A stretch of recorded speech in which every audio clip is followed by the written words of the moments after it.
नमस्कार, मैं जितेंद्र चतुर्वेदी। बातचीत का सिलसिला शुरू करूं उससे पहले आपसे आग्रह रहेगा कि अगर आप मतांतर से नहीं जुड़े हैं तो जुड़िए, वीडियो को लाइक कीजिए और साझा करना मत भूलिएगा।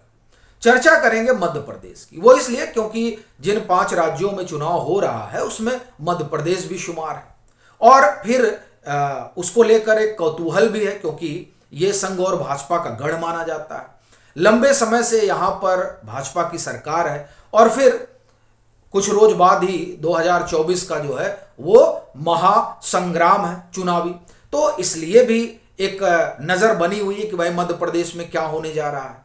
और फिर आप देखिए कि जो तमाम ओपिनियन पोल वगैरह आ रहे हैं वो ओपिनियन पोल भी एक तस्वीर उकेर रहे हैं। हालांकि उस तस्वीर में कांग्रेस को आगे दिखाया जा रहा है, इस वजह से ओपिनियन पोल पर सवाल भी नहीं खड़ा किया जा रहा है इकोसिस्टम के जरिए।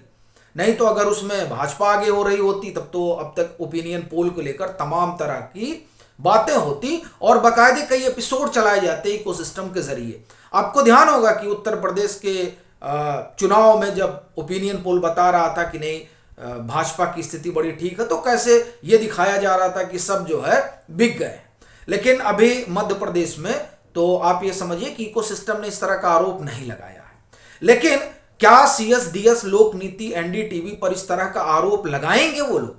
अब आप कहेंगे मतलब, देखिए जो अभी तक ओपिनियन पोल आए हैं उसमें अगर इंडिया टीवी का ओपिनियन पोल अलग कर दिया जाए तो सब वहां कांग्रेस की सरकार बना रहा है मध्य प्रदेश में, लेकिन इंडिया टीवी का जो ओपिनियन पोल है वो कह रहा है कि नहीं भाजपा की सरकार बन रही है। और सीएसडीएस लोक नीति एनडीटीवी का जो सर्वे आया है उस सर्वे ने तो आप ये कहें कि सबके होश उड़ा दिए, क्योंकि वो कमोबेश उसी तरह की बात कर रहा है जो इंडिया टीवी का सर्वे बता रहा है। अब अगर हम इंडिया टीवी के सर्वे को एक तरफ रख दें और जो तमाम ओपिनियन पोल है जिसमें कांग्रेस आगे खड़ी है उसको एक तरफ रख दें और सिर्फ सीएसडीएस लोक नीति एनडीटीवी पर बात करें, देखिए इसकी अपनी विश्वसनीयता है सीएसडीएस लोक नीति की, और ये इसी के महारथी है। यानी चुनावी आंकड़ों का जो खेल है उस खेल के पंडित हैं सीएसडीएस लोक नीति के लोग। वो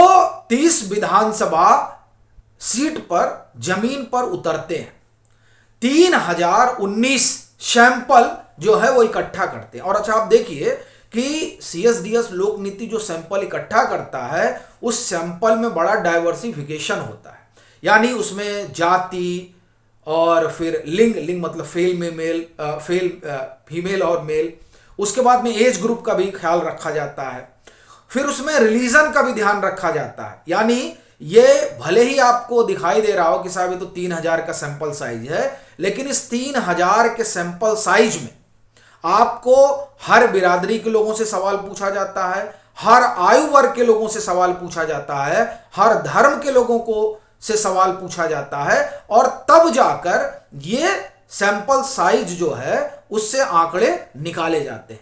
इसीलिए सीएसडीएस लोक नीति के जो आंकड़े होते हैं उन आंकड़ों पर बड़ी विश्वसनीयता होती है, उनमें बड़ी विश्वसनीयता होती है। और बहुत कम ही हुआ है कि सीएसडीएस ने आंकड़े दिए हो और उन आंकड़ों के अलग चुनावी नतीजे आए हो। तो अब जो इनका सर्वे है वो क्या कह रहा है, देखिए ये सीट वगैरह इन्होंने नहीं बताई कितनी सीट आएगी नहीं आएगी। इन्होंने जो सर्वे किया है वो दरअसल सरकार के कामकाज को लेकर, फिर महिलाओं को लेकर, फिर भ्रष्टाचार को लेकर, इस पर उन्होंने लोगों से राय शुमारी की है। और वो जो राय शुमारी है वो ये बता रही है कि कांग्रेस के लिए तो तस्वीर ठीक नहीं। और मुझे लगता है इसी राय शुमारी ने कांग्रेस को डरा दिया है। इसीलिए ये जो नरेंद्र सिंह तोमर के बेटे के बहाने भाजपा को कटघरे में खड़ा करने की कोशिश हो रही है, ये कोशिश इसी बात का संकेत और संदेश है कि कांग्रेस ये मान चुकी है कि उसके हाथ से चुनाव निकल चुका है। देखिए जो कमलनाथ के मीडिया एडवाइजर हैं उन्होंने अपने कहा जा रहा है कि एक्स से उस वीडियो को साझा किया है, और ये साझा करना ही ये बताता है कि कांग्रेस मध्य प्रदेश में कहां खड़ी है। और देखिए ये तो मैं इसलिए भी कह रहा हूं चूंकि जब भूपेश बघेल को घेरा जा रहा है, और पहले तो घेरा जा रहा था, अब तो भूपेश बघेल को जिसने पैसे दिए हैं वही कह रहा है कि हमने भेजे हैं। अब बताइए, तो जब ये खबर आई थी तो कांग्रेस ने आरोप लगाया कि दरअसल छत्तीसगढ़ जो है वो भाजपा के हाथ से निकल रहा है, इसलिए भाजपा बौखला गई है और वो इस तरह के आरोप प्रत्यारोप लगा रही है। तो क्या ये माना जाए, अगर हम उसी जो तर्क कांग्रेस ने दिया है उसी तर्क पर चले, हम सीएसडीएस के आंकड़े पर आते हैं, तो क्या ये माना जाए कि जिस तरीके से अब नरेंद्र तोमर के बहाने भाजपा को घेरने की कोशिश मध्य प्रदेश में हो रही है, तो क्या ये कोशिश से यही संकेत निकल रहा है कि कांग्रेस के हाथ से मध्य प्रदेश जा रहा है? जो उनको लग रहा था, जो ओपिनियन पोल बता रहे थे और बता रहे हैं, उस लिहाज से चीजें नहीं है। क्योंकि सीएसडीएस का तो जो सर्वे है वो कांग्रेस के भी लोगों ने देखा होगा, पसीने छूट रहे होंगे उनके। मैं आता हूं कि क्या है ओपिनियन पोल, क्या है सीएसडीएस का आंकड़ा। देखिए, सीएसडीएस ने सवाल पूछा कि आप मुख्यमंत्री के तौर पर किसको पसंद करते हैं, तो 38% लोग अभी भी शिवराज सिंह चौहान को ही पसंद कर रहे हैं, 34% लोग कमलनाथ को। कामकाज जो सरकार का है उससे अगर आप पूछें कि लोग संतुष्ट कितने हैं, 61% लोग मोटे तौर पर शिवराज सिंह चौहान सरकार की कामकाज से खुश हैं। और देखिए, जो तमाम योजनाएं चल रही हैं उसमें जो लाभार्थी हैं, माना जा रहा है तकरीबन 58% लाभार्थी जो है भाजपा के साथ खड़े हैं। महिलाएं अक्रॉस द मध्य प्रदेश खड़ी हैं कंधे से कंधा मिलाकर शिवराज सिंह चौहान के साथ। और उसमें अगर आप मोदी फैक्टर भी जोड़ लीजिए तब तो फिर हालत ही खराब हो जा रही है कांग्रेस की। क्योंकि ये आप देखिए, ये आधी आबादी है और आधी आबादी में कांग्रेस की पैठ नगण्य है। देखिए, आंकड़े बता रहे हैं, ये आंकड़े कह रहे हैं कि अगर दोनों सरकारों को मिला लिया जाए, केंद्र और राज्य, तो 41% महिलाएं हैं जो मानती हैं कि नहीं, काम बहुत अच्छा हुआ है। अब ऐसी परिस्थिति में आप देखिए कि कहां टिकेगी कांग्रेस।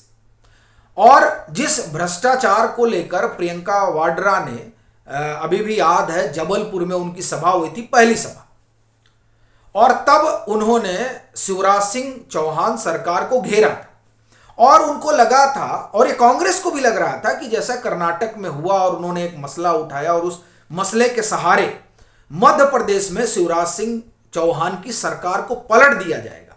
दरअसल उस मुद्दे पर जब सीएसडीएस लोक नीति एनडीटीवी ने लोगों से पूछा तो लोगों का यह मानना रहा कि भ्रष्टाचार के खिलाफ शिवराज सिंह चौहान ने अच्छा कामकाज किया है, ऐसा मानने वाले 63% लोग हैं।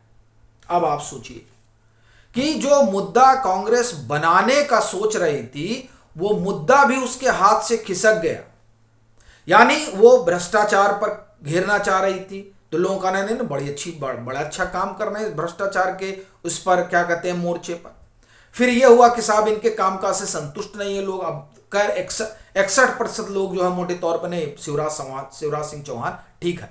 बड़ी चीज ये है कि जो बड़े बड़े पत्रकार गए हैं, जैसे मैं आपको उदाहरण देता हूं वरिष्ठ पत्रकार विनोद शर्मा का, वो पीछे मध्य प्रदेश में थे और वो महाकौशल वाले इलाके में और मालवा वाले इलाके में वो टहल घूम कर आए हैं।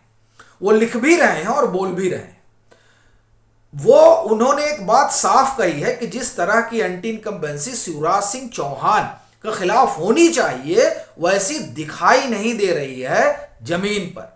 लोग मतलब उस तरीके से नाराज ही नहीं है शिवराज सिंह चौहान से। अब आप देखिए कि शिवराज सिंह चौहान तकरीबन 18 साल से मुख्यमंत्री हैं और उनको लेकर नाराजगी ही नहीं है लोगों में। उसके बरक्स आप देखिए, 1.5 साल मुझे लग रहा है लमसम कमलनाथ की सरकार थी, उनके कामकाज से लोग भले ही नाराज दिखाई दे रहे हैं।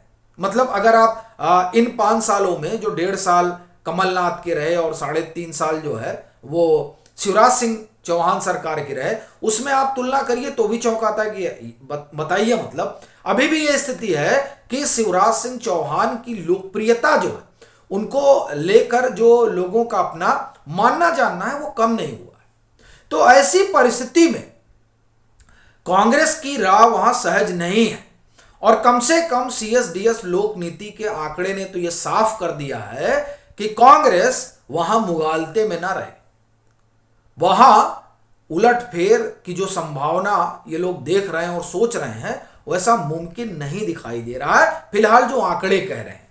बाकी जो होगा वो जाहिर सी बात है कि 3 दिसंबर को पता चलेगा, लेकिन फिलहाल आंकड़ों के आईने में अगर देखा जाए तो कांग्रेस के लिए सुनहरी तस्वीर तो नहीं।